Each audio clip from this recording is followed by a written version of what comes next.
Nikeo office session. Hey gang, welcome to part 2 of our video series of how to make your own workouts. 10th time's a charm. So last time we talked about the 30,000 foot view and all the components that you should consider whenever you're starting to make your own workouts.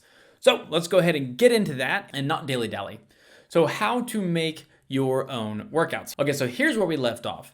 We had our training goal, and we had to figure out where we're gonna go. And then you have your time, how much time do you actually have to commit to training? Then we go down to what equipment and what facility do you have at your disposal? And then we can go into what do you need to do during your warm-up, workout, and cool down. If you have not watched that video, be sure to go to our YouTube channel, Nikeo Strength, and watch it. Consume our content, because it's gold. Today we're gonna take a deeper look into your training goals. So this is not the sexiest, it's not the flashiest, it's not the coolest thing that people think about whenever they start going to the gym and working out, but it is the most important.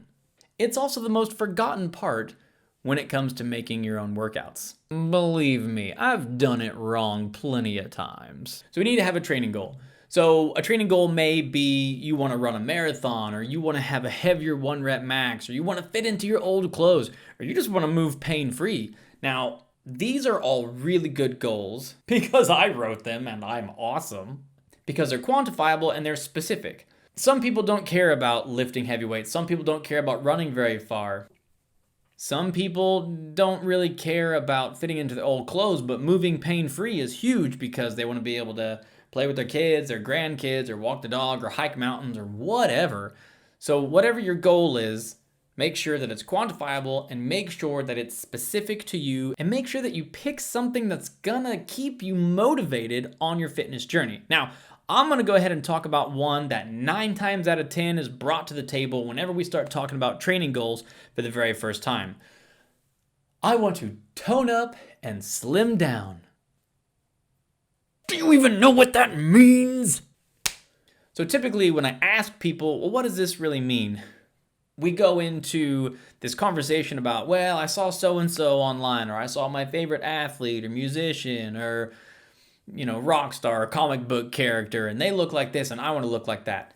Don't compare yourself to others. And really what it boils down to is most people just want to look better naked, and they want to get rid of the excess fat that they have hanging on their bodies. At any rate, we need to make this more specific. So how do we do that? You can define that a lot of different ways. It could be you want to decrease your body composition. If you don't care about that, it might be you want to drop 2 pant sizes, or maybe you just want to be able to eat whatever you want when you want.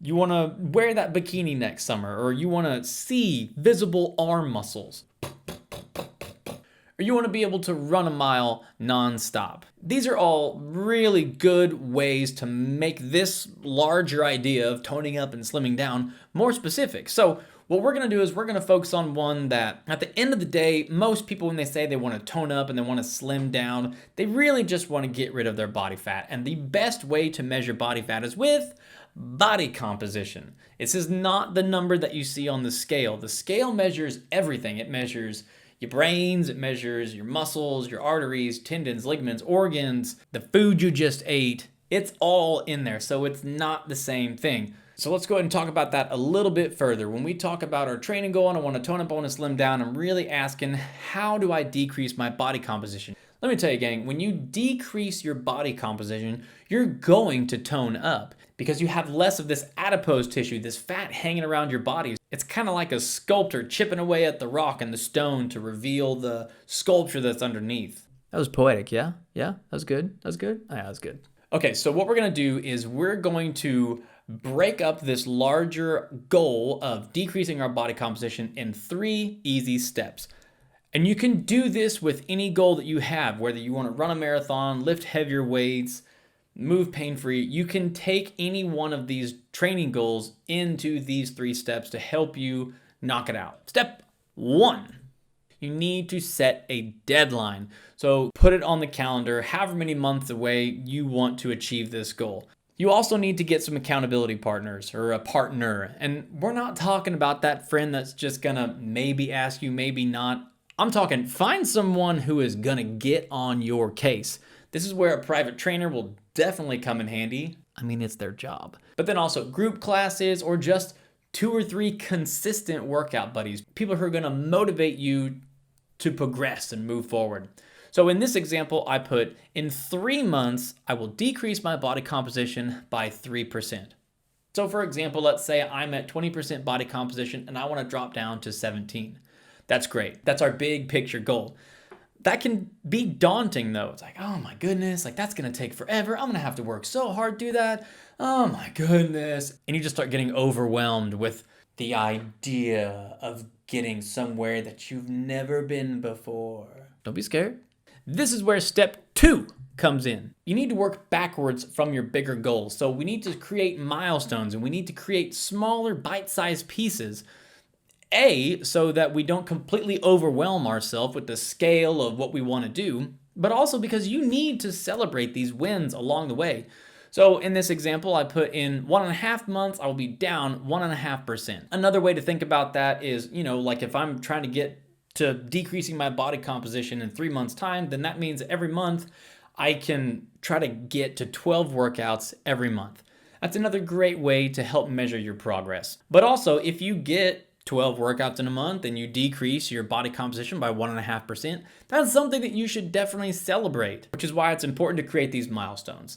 Now, that still might be a little daunting. You might be looking at that and be like, that's so far away. I can't do that. It's so difficult. Stop it. This is where step 3 comes into play, and it's gonna help you achieve success. So you need to complete your daily goals. So starting from this big picture over here, like, I want to decrease my body composition by 3%. I'm going to break it up into smaller chunks. Okay, I'm going to be 1.5% in 1.5 months. But now I want to take that and make it a daily, repeatable action. So in this example, I said, I want to eat a carb, a fat, and a protein with every meal. Or another way to measure it is, I want to make sure that I get my 45-minute workout in today. Now, something that I also threw in there is that you need to forfeit your excuses. Step 3 is when you are in the trenches and you are making things happen. And let me tell you guys, if you don't have a training goal, it is so easy to look at the alarm clock and roll over and hit the snooze button instead of going to do that workout, or looking at that bag of Doritos at that party and just smashing half the bag, instead of just having a little bit and then also getting some fruit and some veggies in there. It's extremely easy to come up with an excuse to not get fit. And let me tell you, I've heard just about every single one of them. So you gotta break it up into smaller bite-sized pieces. That way you're not sitting there worrying about trying to get fit for that big event coming up in the summer. That's not vague or anything. Now, because I'm just a super nice guy, I went ahead and made another example. Let's say body composition isn't a big deal to you. Maybe you want to run a marathon. It's been on your bucket list for years and years and years, and you've just never committed to doing it. So here's how you could break it down. So step 1, put it on a calendar. Get it out. In this example, I put in 12 months, I will finish a marathon. I'm not saying you need to run the fastest marathon on earth. You might start out on a run, go to a jog, go to a walk, end up crawling across the finish line, finish it. You want to finish a marathon. That's awesome. Step 2, you need to break it down, create milestones, and make smaller bite-sized pieces. So in this example, I put in 6 months, I will finish a half marathon. Same thing. You may end up crawling or rolling past the finish line. That's great, so long as you finish it. You can gauge your progress on these milestones. So like if you get to your halfway point and you're below, it's not a death sentence, and it doesn't mean that you should quit. It just means that you need to make alterations to the current plan that you have so that you can have more milestones along the way to help you decide if what you're doing is actually working. Now, step 3, you need to make it happen. So you need to complete your daily goals and forfeit the excuses that you will inevitably have.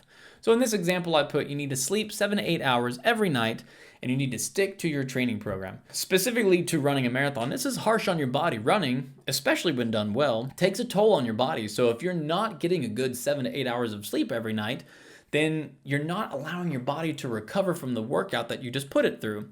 Now, as far as sticking to your training program is concerned, if you have a running background, your workout program is going to look different than the person who has never run in their life, but it's something that they've always wanted to do to say that they've run a marathon. It's going to be 2 completely different training programs, which we'll talk about in more detail in another video. Check it out.